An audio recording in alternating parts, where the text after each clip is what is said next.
Gazette du Togo, une vision sur l'actualité togolaise et sur le monde. 2018. Notre invité, c'est un membre de la coalition.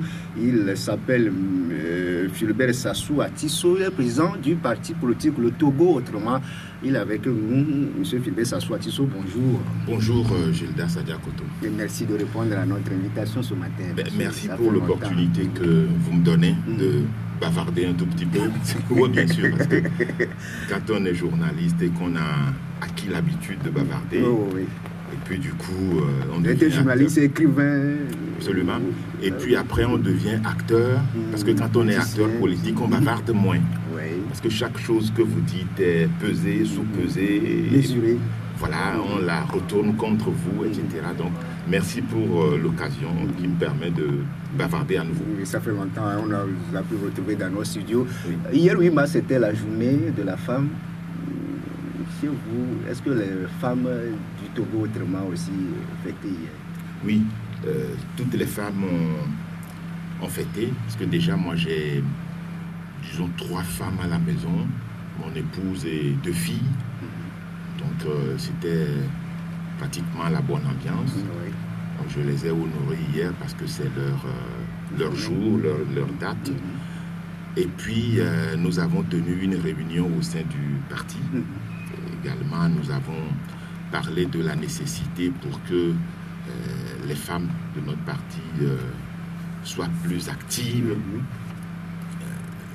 Cette journée a permis... Comme le thème de cette année au Togo l'évoque même l'engagement politique des femmes. Absolument. L'engagement politique des femmes, c'est quelque chose qui est, à mon avis, essentiel pour notre société togolaise. On n'a pas beaucoup de femmes qui soient engagées en politique.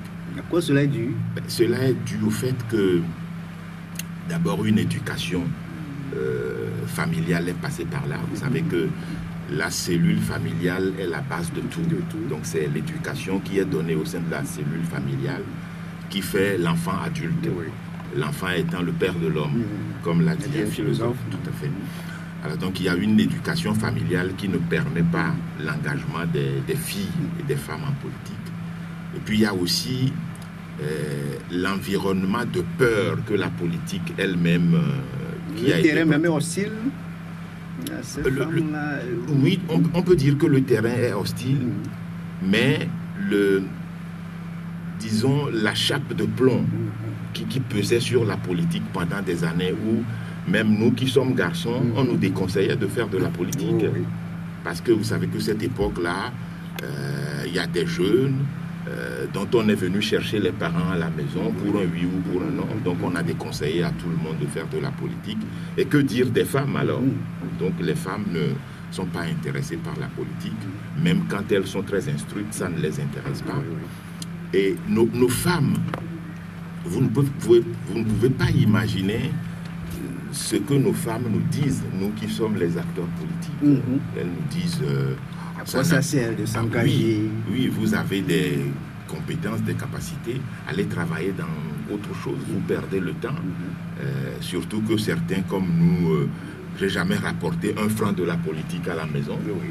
Donc tout ce que j'ai pu rapporter à la maison, c'est à la sueur de mon front. Et donc ça n'intéresse pas nos femmes que nous fassions de la politique. Alors, donc c'est un environnement comme ça qui est hostile à cette implication. Mais le gouvernement se dit aussi ouvert à la participation des femmes en politique avec des initiatives. Le 8 mars, vous avez vu tout ce qui a été fait, l'appel a été lancé. Donc ça veut dire qu'aujourd'hui, les choses ne sont plus comme avant. Je vais vous raconter cette anecdote. J'étais à Bamako, on a constitué un gouvernement. Et puis le chef de file de l'opposition, Soumaïla Cissé, est monté au créneau pour dire que le gouvernement est illégal. Vous savez pourquoi? Non, pourquoi? Parce que le gouvernement bamakois a fait une loi pour dire que dans toutes les institutions, au moins 30% des femmes devaient être représentées. Et en même temps, ce gouvernement, enfin, ce pouvoir forme un gouvernement dans lequel on retrouve moins de 30% de femmes. Alors, l'opposition dit, votre gouvernement est illégal. Je pense que c'est la même chose dans pratiquement tous les pays, y compris donc, le Togo. Au Togo, ici, sur le 91 députés, il y a 17 femmes. Sur les 29 ministres, on a 6, dont 2 secrétaires d'État. Et sur les 38 préfets, on a 2 femmes aussi. La balance est déséquilibrée. Voilà, donc il y a un discours bienséant qui va à l'avantage des femmes, de la participation aux femmes dans les institutions. Mais les actes ne suivent pas. Est-ce que parfois ces femmes aussi ne laissent pas trop le terrain pour les hommes? Oui, ça je suis entièrement d'accord que l'éducation qu'elles ont reçue à la maison ne permet pas déjà l'engagement. Et puis elles laissent trop le terrain aux hommes.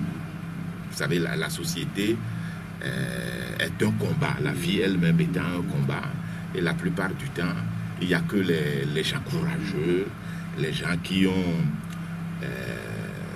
de l'envergure, qui s'engagent dans ce combat-là. Généralement, les femmes n'aiment pas trop les milieux où on se bat. Donc aujourd'hui, selon vous, il faudrait que les actes soient accompagnés, les paroles des gouvernants soient accompagnées des actes.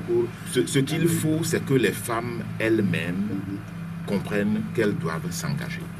Parce que vous savez que dans presque, ou dans tous les milieux, on va dire, où se trouvent des femmes, il y a quand même une différence avec les milieux où on ne retrouve que les hommes. Parce qu'entre nous, c'est constamment la rivalité, c'est la concurrence. Alors que quand les femmes sont dans un milieu, les mœurs se sont adoucies. Vous pouvez donner l'exemple de la coordinatrice de la coalition. Absolument. Donc elle est la seule femme au sein de au moins cette mare à crocodile. Je ne veux pas dire que il y a des problèmes. Elle arrive quand même à vous gérer. Bien sûr, elle arrive à nous gérer. Et ce qui est bien, c'est que chaque fois qu'il y a de petits conflits comme ça, de petites frustrations, elle essaye d'appeler en aparté pour discuter tout ça. Bon, donc, on va évoquer la coalition en attendant, mais avant de parler de la coalition même, depuis mardi, il y a eu une affaire là sur le campus à la faculté de sciences. Le professeur Iou Ateba et son collègue David Dossé sont dans les yeux du SRI.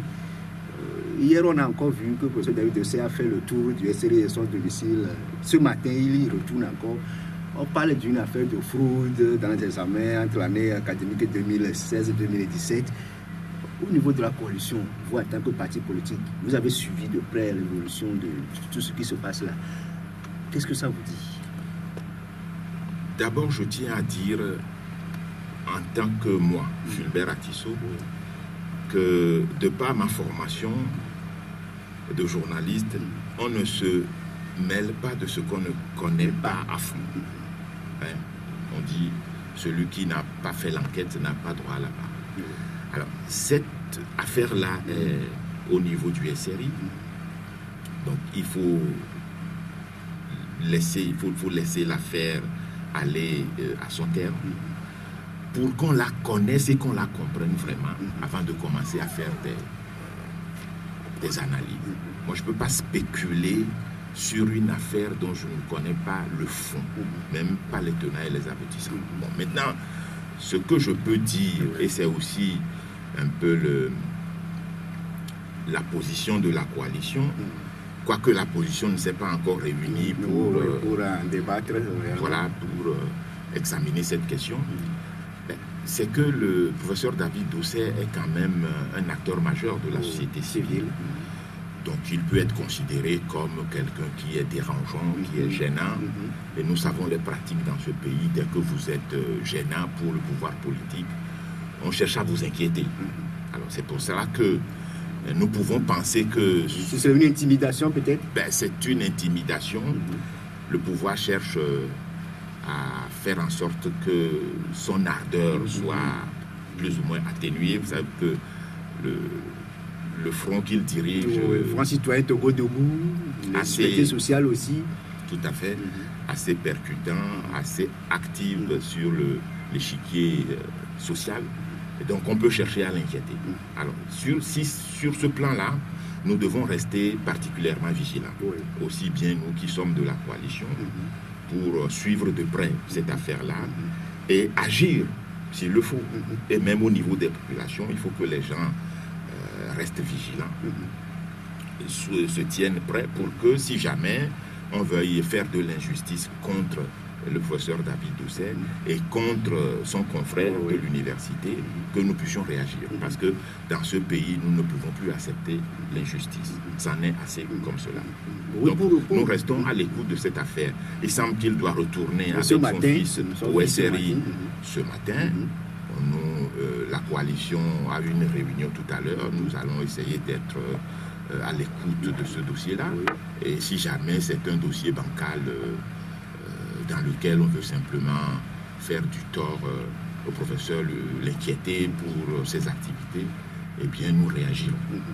Dès ce matin, on apprend que ses collègues de la faculté des sciences et de la santé seront en sitting pour quand même dénoncer cette manière-là. Mais bon, la Ligue togolaise des droits de l'homme parle du silence au titre du président de l'université de Lomé. Hier, malgré tout ce qui se passe, il était de l'autre côté pour lancer le forum présidentiel de la conférence de presse de la jeunesse. Là aussi, il est dans son rôle.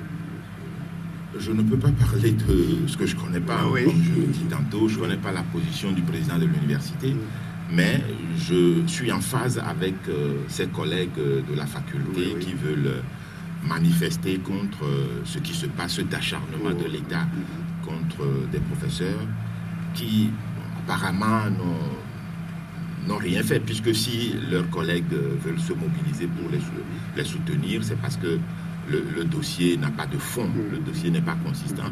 S'il y a réellement une infraction pénale, eh bien on saura. Mais si c'est un problème à l'université, je crois qu'il doit y avoir un conseil de discipline de l'université qui doit déjà examiner le dossier.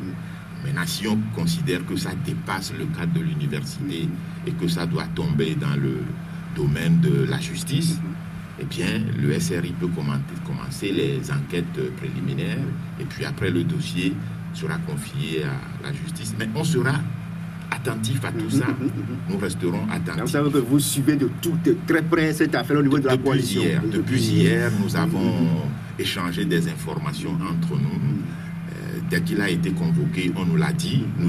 On nous a dit de rester complètement vigilants. Justement, c'est ce que nous sommes. Nous sommes vigilants et puis on va suivre cette affaire tout au long de cette journée. Nous, les médias aussi, nous allons suivre de très près cette affaire-là pour voir ce que ça va donner. On va parler de la coalition dans le parti, le Togo autrement. D'abord, comment se porte cette coalition aujourd'hui? La coalition se porte bien. Vous savez, je pense que c'est la première fois où on a pu créer une union de partis politiques. Vous savez que mettre ensemble des partis politiques, parce que les partis sont définis comme étant des entreprises d'opinion. Les opinions sont différentes et parfois même divergentes. Donc, mettre ces opinions-là ensemble relève de la gageure. Et nous l'avons réussi avec la coalition. Il y a eu d'autres qui n'ont pas fonctionné aussi bien que la coalition. Nous l'avons réussi parce que je pense qu'il y a une expérience quand même qui est passée par là, une longue expérience. Vous avez appris des expériences antérieures du passé. Et aussi, il y a cette compréhension des partis politiques eux-mêmes que c'est ensemble, c'est en mettant ce que nous pouvons avoir en commun que nous pouvons aller de l'avant. Nous avons des différences. Aujourd'hui, c'est difficile d'aller au bout. Je pense qu'il y a... Bon, nous avons fait ce constat-là, que c'est ensemble que nous pouvons agir contre ces régimes pour avoir des résultats. Parce que nous avons des différences, c'est vrai, mais il est évident que nous avons quelques points communs. Et le point commun important que nous avons, c'est le fait que nous sommes tous pour l'alternance. Nous sommes tous pour que ça change. Et sur ça, sur cet élément qui me semble très important, nous pouvons nous mettre ensemble. Nous pouvons transcender nos différences pour nous mettre ensemble. C'est ce que nous essayons de faire. Et jusqu'à présent, nous avons gardé la cohésion. Il n'y a pas eu de problème majeur. Mais il y a certains qui frappent à vos portes, mais bon, vous les refusez. Pourquoi 14 alors qu'on a beaucoup de partis? On a appris que là, certains qui ont formulé la demande, mais aujourd'hui, vous êtes resté sur 14. Est-ce que bon, c'est fermé? Nous sommes 14, déjà c'est pléthorique, on va dire. Prendre des décisions à 14, déjà c'est la quadrature du cercle. C'est très, très difficile. Mais nous y arrivons, Dieu merci. Et il y a certains qui frappent à la porte, pas vraiment. Pas vraiment parce que il y a des partis qui sont à nos côtés dans les manifestations, qui soutiennent nos positions, qui travaillent un peu avec nous, mais qui n'ont pas formulé réellement des demandes pour venir à la coalition. Je veux dire que la coalition n'est pas fermée, la coalition est ouverte à tous ceux qui aspirent au changement et à l'alternance. Ouais. Cette coalition porte quand même l'espoir de tout un Togolais. On a vu qu'après le 19 août 2017, vous êtes rassemblés, c'est pour le changement.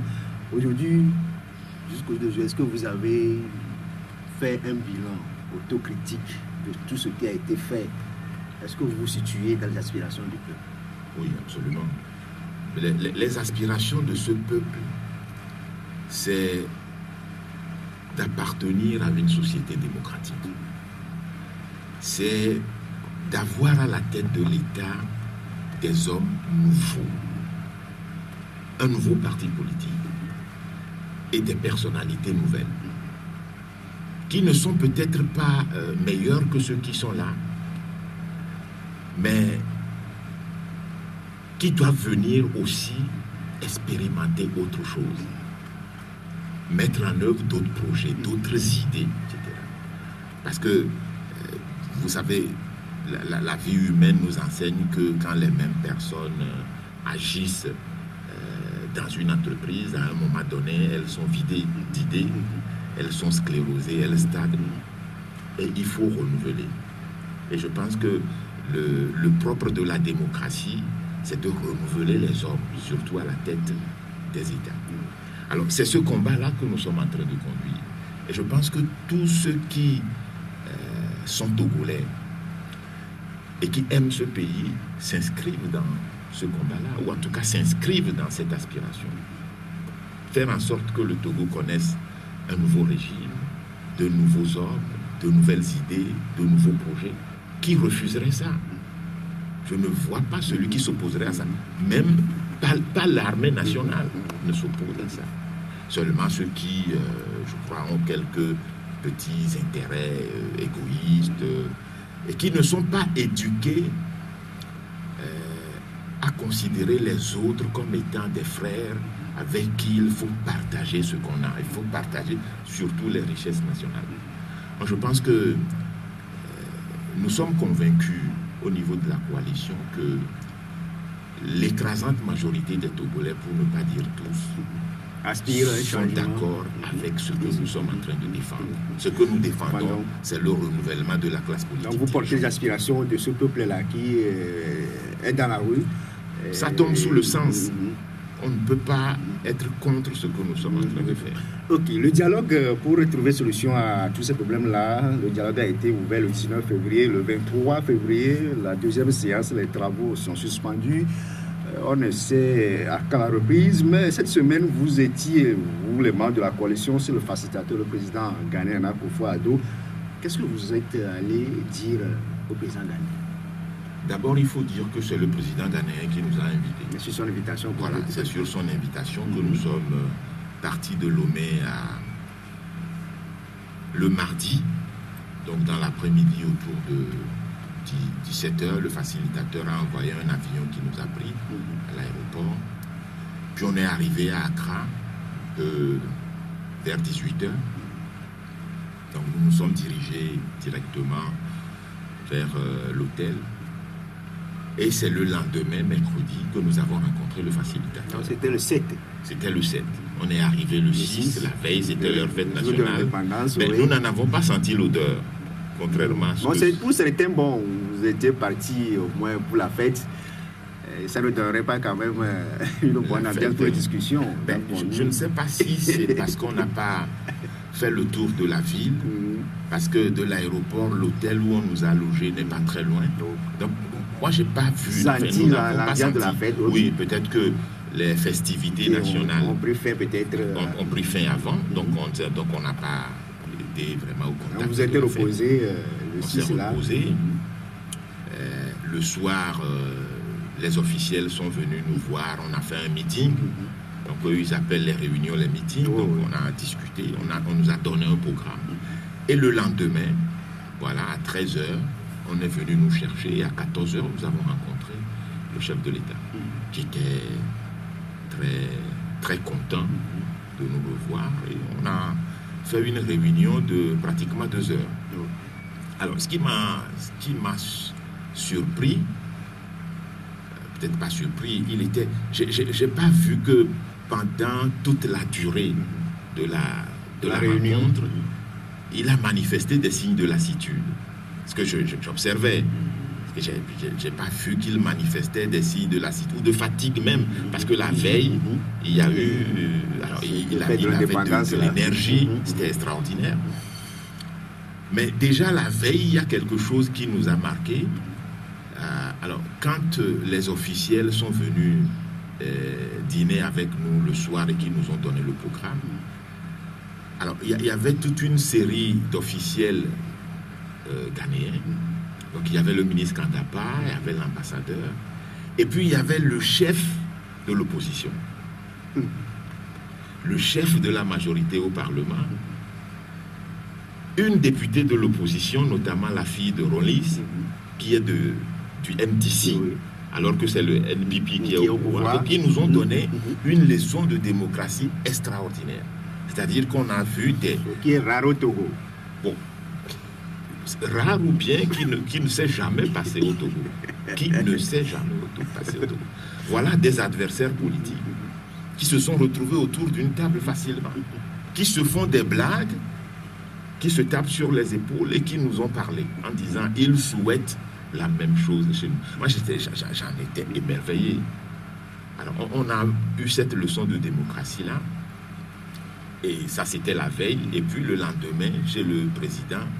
Donc, le président était avec son équipe, le ministre Kandapa à sa droite, la ministre des Affaires étrangères. Et puis, il a dit, je vous ai invité parce que j'ai lu la déclaration liminaire de votre conférence de presse du 1er mars, dans laquelle vous projetez des manifestations. J'ai rien compris parce que, eh bien, vous avez pris l'engagement de suspendre les manifestations pendant le déroulement du dialogue. Du coup, bon, j'ai rien compris. Et puis, il y a une lettre signée par Mme Adjamago qui m'est parvenue où vous m'informez que eh bien, il va y avoir des manifestations. J'ai voulu vous appeler pour savoir. Bon, nous avons apprécié la démarche et nous lui avons dit, ben, écoute, nous sommes dans un engagement, dans un contrat avec le gouvernement. Le gouvernement a pris l'engagement de son côté de suspendre le processus électoral, aller lire le règlement intérieur du dialogue. Cette clause s'y trouve où le gouvernement a pris l'engagement de suspendre le processus électoral. Et puis, le gouvernement, à notre grande surprise, nomme les présidents des CELI. Les présidents des CELI, c'est quand même des maillons essentiels de la chaîne électorale. On ne peut pas admettre ça. C'est une violation du règlement de l'intérieur du dialogue. C'est une rupture du contrat. Et on dit que lorsqu'il y a un contrat et que l'autre partie viole, l'autre partie est déliée de son engagement immédiatement. Donc, le gouvernement... Alors, il nous dit, c'est pour ça. Alors, nous lui disons, malgré que nous avons fait la concession de continuer le dialogue, pendant que les mesures d'apaisement ne sont pas vidées. Les mesures d'apaisement ne sont pas vidées, mais nous avons dit, ok, allons-y, parce que nous sommes des gens responsables, nous voulons la sortie de crise. Et maintenant s'ajoute le fait que le gouvernement nomme les présidents des CELI.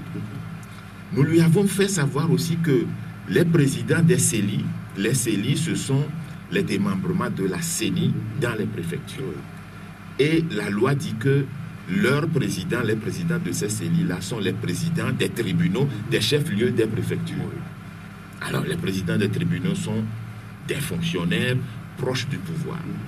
Donc, ça veut dire que il y a une volonté de conduire un processus électoral unilatéral et d'y introduire les gerbes, les scories de fraude. Il a dit, ah, j'ai compris. Donc, il nous a compris entièrement. Et puis, il a dit, c'est vrai, tout ce que vous dites, mais moi, si vous reprenez les manifestations, ça ne me permet pas d'aller au bout de mon travail. Donc, ce que je vous demande, c'est de suspendre les manifestations pendant que j'envoie des émissaires à Lomé pour voir le gouvernement, pour régler la question. Dans combien de temps? Dans une semaine? Il vous a donné... Nous n'avons pas accepté tout de suite. Ça a été le fait de beaucoup de controverses. Il a fallu même que nous nous concertions et tout ça. Et puis finalement, nous avons dit, on lui laisse une semaine pour faire tout ça. Parce qu'il a dit, nous sommes des responsables, nous pouvons refuser en disant, nous voulons manifester.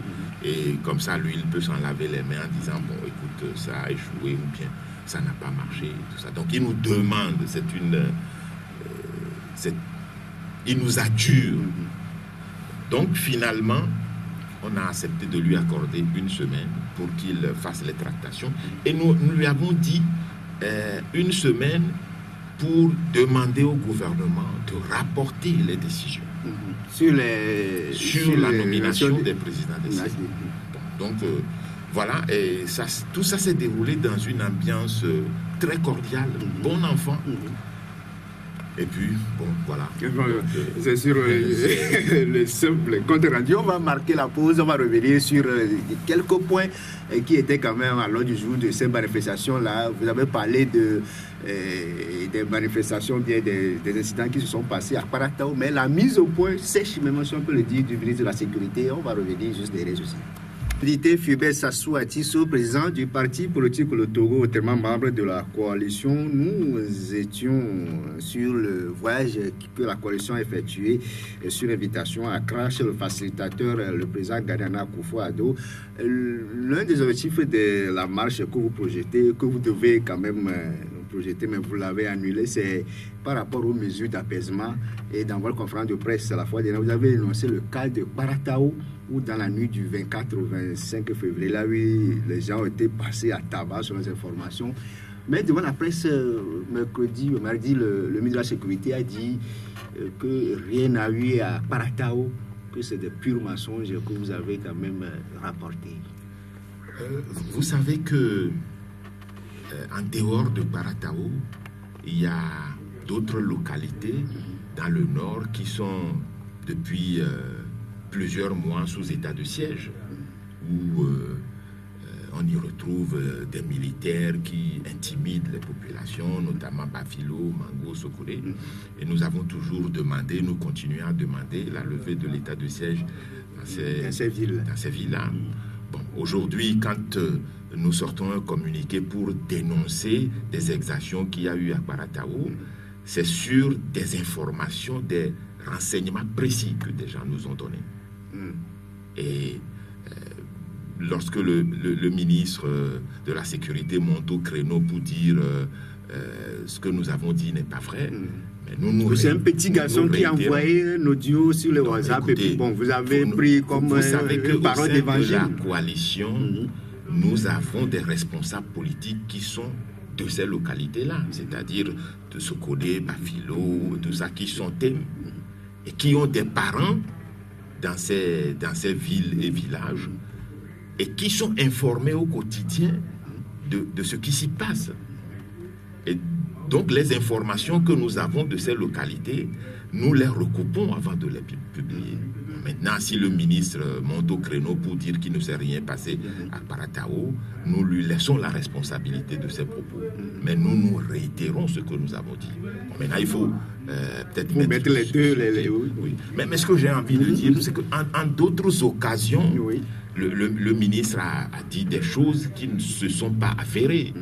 Comme par exemple, on a dit qu'on voulait tirer en l'air à titre de sommation et que la balle est retombée sur un garçon, etc. Je lis un auteur italien qui est journaliste, qui s'appelle Curzio Malaparte, qui a dit quelque chose qui est intéressant. Il dit, la dictature est la forme achevée du mensonge. La dictature est la forme achevée du mensonge. Donc, nous ne prenons pas pour argent comptant ce que le régime dit souvent. Mais l'autre fait, c'est qu'on avait encore vu un autre communiqué de la coalition sécurité sur les réseaux sociaux dans lequel vous aurez quand même reconnu cette erreur-là. Mais entre-temps, on a vu que bon, c'était quand même des fake news. Est-ce que, bon, éclairez-nous un peu sur ce communiqué. Mais ce communiqué-là ne vient pas de nous. Je pense que nous l'avons dit. Nous sommes sur les réseaux sociaux, dans un espace qui n'est pas contrôlé. Nous ne sommes pas dans la presse où tout est contrôlé. Il y a des normes sur les réseaux sociaux. N'importe qui, quand il veut, peut dire n'importe quoi. Et puis, ça n'est pas contrôlé. Ce communiqué-là ne vient pas de nous. C'est un communiqué piraté dans lequel on dit nous regrettons ce que nous avons. Nous ne regrettons rien du tout. Nous réitérons ce que nous avons dit et nous demandons qu'on mette sur pied une enquête pour aller vérifier si jamais il y a eu ou non des exactions à Kparatao. Donc nous confirmons à nouveau ce que nous disons. Nous ne sommes pas en accord avec le Premier ministre pour que, au détour d'un communiqué, nous regrettons quelque chose que nous avons dit clairement dans un communiqué. Non, la dictature est la forme achevée. Donc vous confirmez qu'il y a eu des gens ont été passés à tabac à Kparatao dans la nuit du 24 au 25 février dernier. Est-ce que vous savez que moi, mon parti, le Togo Autrement, a été lancé à Kpémé. Les gens m'ont saisi il y a eu une période, pas très lointaine, pour me dire qu'il y a eu des exactions là-bas. La gendarmerie, la police a fait une descente pour arrêter les gens en désordre. On vous demande vos pièces et tout ça, on vous arrête. Et ils ne savaient pas pourquoi. Mais certains en ont parlé, mais ça n'a pas été dénoncé en tant que tel. Donc vous ne pouvez pas me dire que le fait que des agents des forces de l'ordre descendent dans un village, dans une ville pour faire des exactions, soit quelque chose d'inédit. Ça n'est pas quelque chose de rare, c'est quelque chose qui se passe souvent. Donc l'information de Kparatao, nous l'avons donnée après avoir été informés et après vérification. Eh bien, si on veut qu'il y ait une confrontation là-dessus, vous êtes prêts? Une commission. On va permettre à ceux-là qui nous suivent de réagir le 22, 21, 80, 99, le 92, 02, 80, 63. On a Bozambo en ligne. Bozambo, bonjour. Bonjour. Comment vous allez? Ça va. Ok, allez-y. Bonjour à notre invité. Bonjour. Ok. Je pense que le ministre a fait quelque chose. Je voudrais savoir que vous avez le preuve pour le montrer qu'il a fait. On a bloqué Kparatao à une institution. On dit que tout le monde, tous les manifestations seront samedi soir. Moi, hier, à mon établissement, donc à Québec, les gens unis, ils ont fait encore quelques manifestations là-bas. Donc, vous restez dans votre bureau ou bien dans votre tous les vidéos là. Donc, vous prouvez aux organisations internationales qu'ils ont interdit les manifestations. Mais unis en fait que les manifestations sont parties. Et vous, les opposants, désormais, vous rappelez-vous, et nous aussi, on va le faire. Merci beaucoup à vous, Bozambo. Monsieur Kolani, bonjour. Comment vous allez? Allez-y.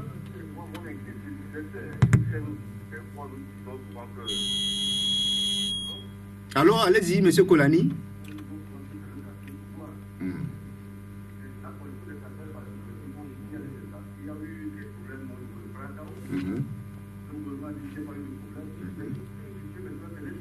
Ok.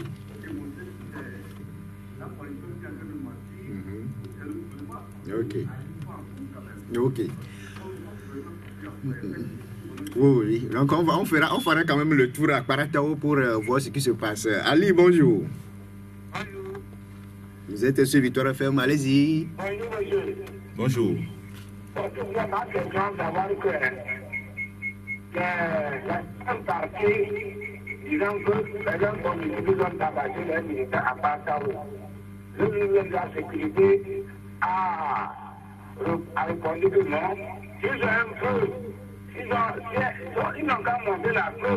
Si un enfant papa, ils ont pris un enfant, ils ont pris une photo, ou bien ils ont pris, un enfant blessé, on n'a pas de témoignage. Ok. C'est ce que moi je veux savoir. Ok. Parce que ici, les gens disent ceci, et le gouvernement dit ceci, on ne comprend pas la vérité, c'est bon. Ils n'ont qu'à amener un enfant qu'on a blessé, tout ça va bien été par son enfant. Oui. Ok. C'est ça. Bon. Donc, il faut que la coalition apporte d'autres preuves. Merci. Merci à vous, Ali Komi. Bonjour. Oui.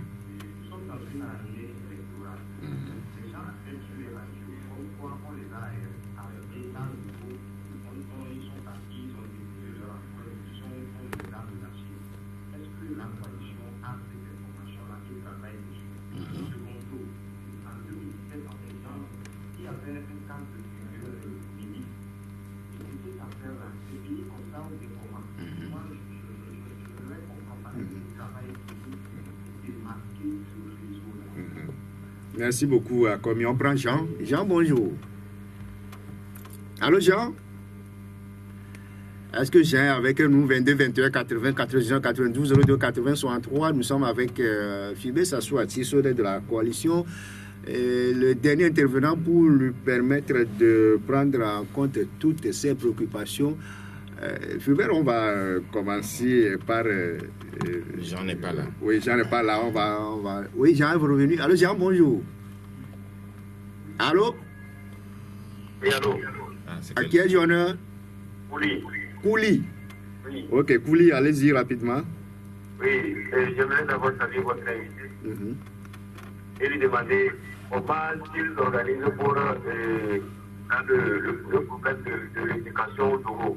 Okay. Parce que là, dernièrement, on a suivi un reportage de la TVT sur un centre de formation qu'on a créé ici à Lomé, que le président lui-même il allait inaugurer.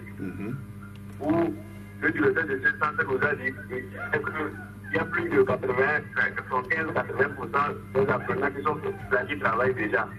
Moi, je veux demander si les gens qui sont en stage, est-ce que être en stage, c'est avoir un emploi? On a dit que ce centre a été créé pour résoudre un problème dans ce domaine, mais je vous dis que tous ces apprenants qui sont sortis là, il n'y a personne qui travaille. Donc, vous faites allusion à quel centre? Vous faites allusion à quel centre? On a documenté les dossiers dans toutes les industries, mais aucune industrie ne nous appelle. Vous êtes journaliste, vous pouvez mener les investigations pour voir. J'espère qu'il y a des gens qui mangent sur le dos du président ou quoi. Ok, merci beaucoup à vous, monsieur Kouli. Oui, pour Bozambo, c'est vrai. Comme vous avez demandé de suspendre vos manifestations, mais lui, constate que curieusement sur le terrain, UNIR déroule ses mouvements. La preuve, il a cité Kévé, que l'autre fois, il a peut-être que c'est encore des manifestations, bien c'est un nouveau bureau qui a été mis sur place. Toutes ces vidéos-là, vous devez la voir quand même pour aller sur le facilitateur, lui montrer que au moment où nous avons suspendu nos manifestations, le parti au pouvoir, lui, il est sur le terrain. Oui. C'est vrai que les gens nous signalent cet état de choses, nous disant que UNIR est en train de manifester sur le terrain, dans certains endroits, pendant qu'on demande à la coalition de ne pas manifester. Bon, ça, c'est des éléments que nous prenons en compte. On va les verser le moment opportun au dossier du facilitateur. C'est vrai que c'est une incongruité. C'est une violation du contrat qui nous lie. Bon, UNIR n'a jamais respecté son engagement ou ses engagements. Et pour le cas de Parakao, il faudrait que vous justifiez avec des photos. Est-ce que vous avez vu quand même des gens bastonnés? Si vous avez ces photos-là, il faut quand même apporter comme preuve. Mais les photos, ce n'est pas dans tous les cas qu'on fait les photos devant des situations. Les gens nous ont informés, on a enquêté, on a fait des investigations, on a recoupé, l'information était vraie et puis on a dénoncé dans un communiqué. Bon, maintenant, si on veut, évidemment... Parce que le ministre aussi a dit ça, que souvent vous envoyez des clichés sur des réseaux sociaux. Donc, bon, pour cette fois-ci, vous n'avez rien vu. Ça montre que vous n'avez pas des éléments pour étayer ce que vous dites. S'ils veulent, on va leur fournir d'autres éléments, s'ils le veulent. Si ça devient un bras de fer entre eux et nous sur Baratao, Eh bien, mettons en place une commission paritaire et puis on va aller sur les lieux pour enquêter et nous leur donnerons les indications précises sur ce qui s'est passé et les milieux dans lesquels les exactions ont pu avoir lieu. Maintenant, on dit il faut envoyer des journalistes. Là, quel journaliste? J'en suis un. Quel journaliste? Non, il demande que non, mais je vous pose la aller question, sur le nous sommes terrain. entre nous, quel journaliste? Non, peut-être que bon, quelqu'un peut prendre l'initiative, un journaliste, bon, vous aller sur le terrain. Vous-même? Peut-être. Bon, encore que voir, ce n'est pas parce que vous êtes journaliste que vous serez allé à Parataou que ce que vous reviendrez dire serait pris pour argent comptant. Parce que on se connaît aussi un peu dans cette profession. Je disais tantôt que je suis un journaliste, et donc voilà, bon, on ne peut pas me présenter n'importe quel journaliste pour me dire, bon, il est allé dire ceci, pour venir... Là, on va... Pour commis ou est en danger, selon vous. Bon, pour commis, c'est vrai qu'il y a certains qui sont arrêtés, on prend leurs empreintes digitales, et puis on les relâche, même nous sommes dans une année électorale. Au niveau de la collection, vous avez eu vent de ces faits-là. C'est pour ça, nous disons... Il faut arrêter le processus électoral unilatéral. Vous savez, le processus électoral, c'est quelque chose de très important qui doit être déroulé ou engagé de façon consensuelle. On nous dit l'État doit fonctionner. C'est l'argument qu'on donne. Les institutions doivent fonctionner. Écoutez, c'est quoi l'État? L'État, ça n'est pas une partie contre une autre. Quand, je sais pas, quand vous lisez... Thomas Hobbes, il vous dit l'État, c'est le consensus entre tous les citoyens qui, à un moment donné, ont confié l'exercice de la contrainte et la gestion collective à une institution qu'on a appelée l'État. Donc l'État, c'est ce consensus-là. Si l'État doit continuer, par exemple, sur une matière essentielle comme les élections, auxquelles doivent prendre part une partie du peuple, eh bien, on ne peut pas faire ça unilatéralement en disant que c'est l'État. L'État doit continuer. L'État, c'est nous tous. L'État, c'est le consensus. En septembre 2017, on a vu les milices dans les rues. Est-ce qu'au jour d'aujourd'hui, est-ce qu'ils demandaient si l'affaire est close? Voilà aussi une incongruité. Les gens nous posent tout le temps cette question. On a sorti des milices qui ont tué, qui ont blessé des gens. On ne les inquiète pas, on ne leur a rien fait. Et puis on met en prison les responsables d'une association, Noubouéké, on met en prison des gens qu'on a arrêtés dans les manifestations. Quelle injustice! Ça n'est pas possible. Maintenant, on vous demande de libérer ces personnes-là au titre des mesures d'apaisement. Vous refusez, mais ceux qui ont joué ce rôle de milice entre le 15-16 octobre, on les connaît, les gens les connaissent. Mais là, ils sont là, tout peinards. On leur fournit même de l'argent pour vivre, ils ne sont pas inquiétés. Donc, c'est une injustice grave. Le moment venu, ce problème-là. Nous sommes arrivés dans la terme de cette émission, Phibé Sassou Atisso. Est-ce que le facilitateur vous a annoncé la reprise du dialogue? C'est sur le camp? Est-ce que vous avez une idée? Bon. Vous savez que cette histoire même de dialogue... moi, je vous le dis franchement, notre parti, le Togo, autrement, n'y a pas cru dès le départ. Nous n'y croyons pas. Mais nous sommes dans un groupe, nous avons la discipline du groupe, le groupe a accepté d'aller au dialogue. Donc, nous sommes optimistes. Donc, l'optimisme, c'est être positif. Mais nous n'y croyons pas. Parce que nous n'avons pas des éléments qui nous confortent dans le sentiment qu'après 27 dialogues, nous pouvons croire dans un autre. Mais je pense que la coalition a bien fait aussi d'aller à ce dialogue pour montrer à la communauté internationale que vous nous avez demandé d'aller à un dialogue et la preuve est là qu'avec ces gens-là, on ne peut pas dialoguer. Moi, je suis d'accord pour le fait que nous fassions encore cette preuve-là de façon supplémentaire que nous avons au Togo un régime avec lequel on ne peut pas dialoguer parce que le dialogue se porte sur les enjeux de pouvoir et ce régime est un régime de dictature. Vous ne pouvez pas discuter avec lui du pouvoir. Donc au jour d'aujourd'hui, la reprise, aucune date n'est annoncée. Bon, aucune date n'est annoncée, mais nous comptons sur le facilitateur, qui est quelqu'un de très impliqué. Et nous l'avons encore remarqué la dernière fois. Son souci permanent de travailler pour que le Togo sorte de la crise. Et sa sollicitude vis-à-vis de notre problème, et puis son engagement à faire réussir ce dialogue. Merci beaucoup à vous, Philbert Sassou Atisso, président du parti politique Le Togo, autrement membre de la coalition des 14 partis, d'être passé dans cette émission. Ce sera avec plaisir. Merci à été assuré la mise en ordre. Merci à Oli Amadou et toute l'équipe. Merci à Romuald Lantou de la Gazette du Togo. On se donne rendez-vous à partir de lundi mai à 8h30. Jacob Ahama sera là dans la version EV. Bonne journée à toutes et à tous. La Gazette du Togo, une vision sur l'actualité togolaise et sur le monde.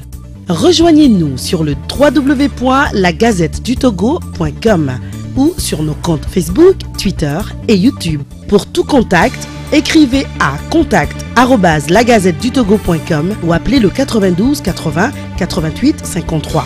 La Gazette du Togo, c'est l'information en continu.